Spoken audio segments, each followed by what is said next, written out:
done well to get here. So really appreciate you guys. Round of applause for our VIPs and the young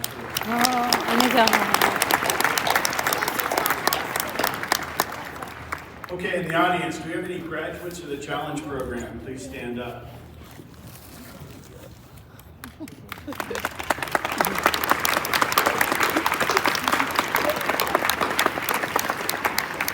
For the VIP that graduated last class, Private Hall, it just completed Marine basic training, and it's always awesome to see them come back in their success. About 10% of our program typically joins the military sometime within the first year after graduation. Many of them join within a couple of years after graduation, but big round of applause for Private Hall coming back.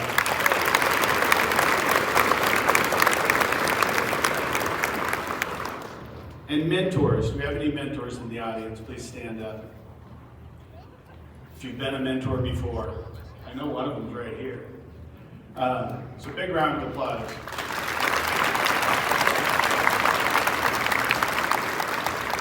One of the largest mentoring programs in the state. We're changing it up a little bit. You'll hear more about that as time goes on, but we're really trying to robust the program so we provide the support to the young people that are sitting in front of you as we go forward, and it should be a great experience. Peer mentors, please stand up. So the peer mentor program is when a graduate from the class that just graduated comes back and helps the next class get settled in. It's significant. It's a significant opportunity for them to get back, give back, and also help the cadets adjust to what they're experiencing. So big round of applause for our peer mentors.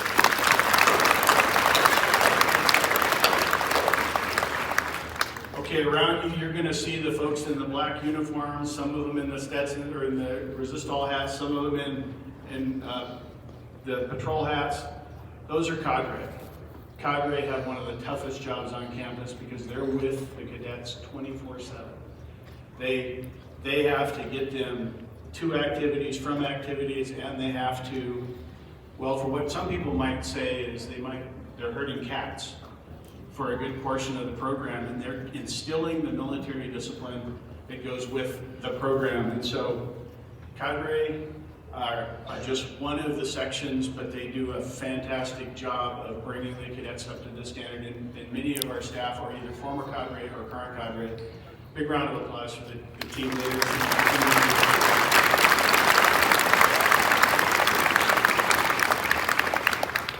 And the lead herder is Mr. Mullen. So big round of applause for Mr. Mullen. Academics is a huge portion of our program. You'll hear when the cadets go across the stage what they've earned. We've got our principal, but we have our teachers who are scattered around, dressed pretty sharply for today, and they do an outstanding job. I tell the cadets, our academic staff don't stop working while the cadets are still trying to work. They don't give up, and I sign often the last diploma the day of graduation or the day before. So it's a huge effort, and they make a huge push, and they have incredibly high standards for themselves. And 76 of these cadets have earned a credential, whether that's a GED, a high school diploma, or both. And so it's a huge effort, and they push all the way to the end. So big round of applause for the academics.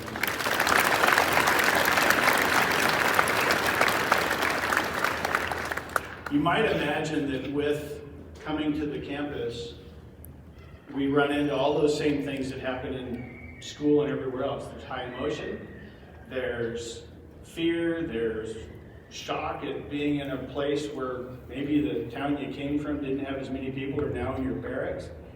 And so we have a small counseling staff. We only have 2. And our counseling staff provides like coping skills and really helps the cadets figure out strategies for how they're going to manage themselves in the future, as well as make good life decisions about where they go forward.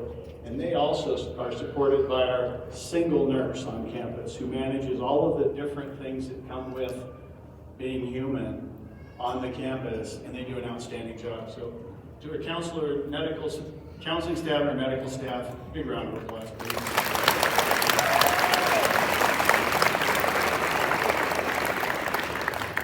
So Ms. Martin's standing at the, well, not she's sitting by the podium, but the RPM staff, recruiting, placement, and mentoring. They're the first people you talk to when you're thinking about coming to the program, and they're the last people you talk to when you're finally done with your post-residential. They do everything in the middle to include job skills and post-residential action planning and a variety of other things, but they're cradle functionally to when you graduate from post-residential. So big round of applause.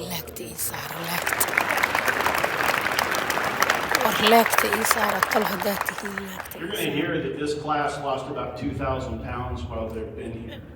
I can tell you that that's all healthy weight loss, and it's not because of the food that is served by my DFAC staff. So if you're DFAC, please stand up, I believe. And they're right over here. Huge round of applause. These guys are the dadkii caatoobay markii ay ciyaalka la shaqaynayeen dadkan food is outstanding. dadkii caatoobay. They won't tell you they get plenty of it, but the food is outstanding, and they get a great opportunity to include teaching the cadets culinary arts at the end of the program, and it's a fantastic opportunity. So thank you, DFAC staff.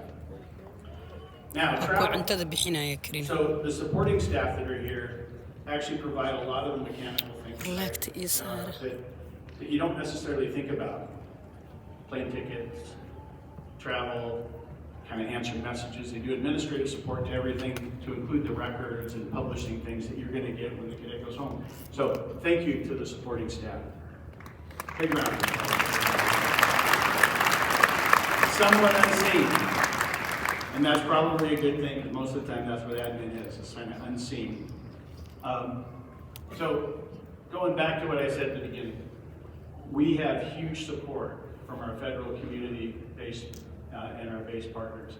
And so every graduation I ask if you guys can, if the congressional delegation would be willing to either come to the graduation or maybe make us a video. And so we're lucky enough to have a message from Senator Murkowski, Senator Sullivan, and Congresswoman Peltola. So please watch. Well, hello to all of you. This is a day of celebration as you gather to recognize the dedication, the resilience, and the achievements of these great young men and women.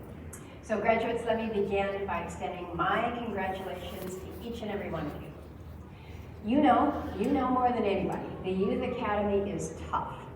It's tough, and y'all came here from different backgrounds and certainly for some different reasons, but you now have one thing in common, and that is that you all faced this together and you're graduating, so congratulations. Many of you came here being considered an at-risk kid, and now you're developing as leaders. You have emerged as stronger, tougher, and better people.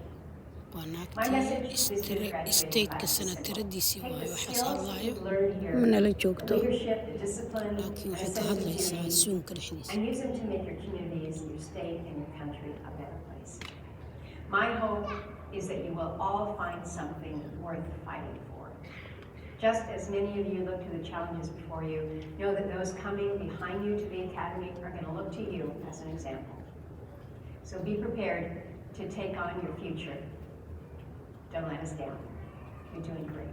Congratulations. Good morning, graduates, and congratulations on this very important milestone. Now let's begin by a round of applause for the people who got you there, family members, mentors, your instructors who played such an important role in your lives. How about a round of applause for them? Now, this is not the first time I have given a speech to the graduates of this academy. As a matter of fact, I love this program, and I try to speak to every graduating class.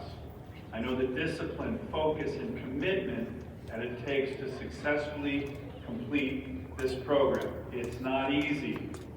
Having graduated from a program like this, you gain automatic respect and credibility from those of you who have achieved what you've earned through doing this. So great job. Many of you have faced personal challenges in your lives.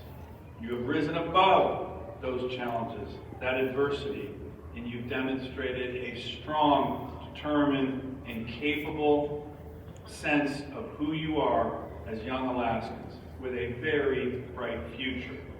You have accomplished a lot by finishing this challenging program. But as you move forward, do not forget about who got you here. Like I said, teachers, mentors, family members who helped make you who you are today, successful graduates. Always thank them. Keep in touch with them. We all have high expectations for you. As your senator, I have very high expectations for you. Do not squander what you have learned here. Every one of you is worthy of dignity and respect.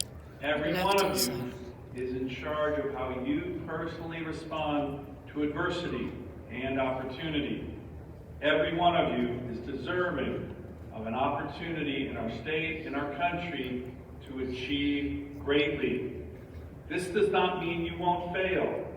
Failure is inevitable for all of us. It happens to all of us. Trust me, it's happened to me a lot. What differentiates the successful among us is the degree to which we were willing, after failure, to dust ourselves up, pick up our lunch pail, and get after it again. That's the key. I hope that you are as excited as I am about your future. You are Alaska's future. You are America's future. We have very challenging times right now ahead in our state and in our country. We need you. We have a nation, in terms of our military, who has done more to liberate men and women across the globe from tyranny and oppression. Literally, hundreds of millions of people, if you look back to the Civil War, World War I, World War II, and the other wars, Korea. We've done that probably more than any other force in human history. Our military has freed and liberated people from tyranny and oppression around the world while keeping us free. Some of you are going to be part of that important legacy. Regardless of what path you choose to take following your graduation, you must fight for what our great country stands for: liberty and justice for all, and opportunity. So, good luck. Congratulations again. I am very proud of you. Go get them. I'm going to be keeping an eye on your great careers and great opportunities ahead of you. Good. Congratulations to the Alaska Youth Military Academy of 2023. This is a big achievement, and I hope you're all celebrating this important moment. You are Alaska's best and brightest. You are the future of Alaska, and I hope you don't take that title lightly. We need you to work hard to give back what you have received and be examples for your peers. Whether you enter the military, head to college or trade school, or do something else entirely, and whether your future takes you across the country or around the world, I hope you eventually find your way back home reporting to the state. And I hope that you stay committed to those who you are graduating with. These are people who have gone through the last several years by your side. Many of you have had a tough path here, but your resilience and strength have shown through to get where you are here today. We're all here to celebrate you, so I hope that you enjoy it and carry it with you. I'm so proud of you all. Congratulations, well done, and I'm excited to see what you do next.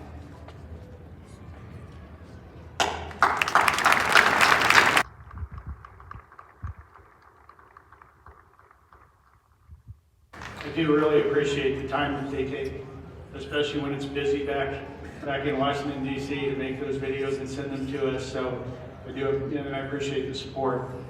So we rely heavily on volunteers in the community for our mentoring programs, for our support while we're on campus, and we don't get more support from any units other than the actual military on JBER. It's fantastic the amount of support we get from our National Guard partners, Air National Guard, Army National Guard, 673rd Air Base Wing, and the new unit is the 11th Airborne Division.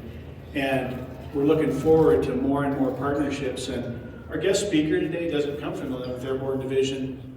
He comes from the 59th Signal Battalion. Traces its roots way back to the days of Billy Mitchell in Alaska. It's a fascinating story for those of you that are big on the history of the state. But the 59th Signal Battalion reached out to us about opportunities to partner, to work with us. And so we brought them out for a tour. We brought them out to judge our really tough task of judging our Iron Chef competition. And we also, then we reached out and asked Lieutenant Colonel Netor to actually be our keynote speaker for graduation. He and his team have been pushing to support us throughout, and he first learned a challenge from the Hawaii National Guard's Youth Challenge Program and was a mentor for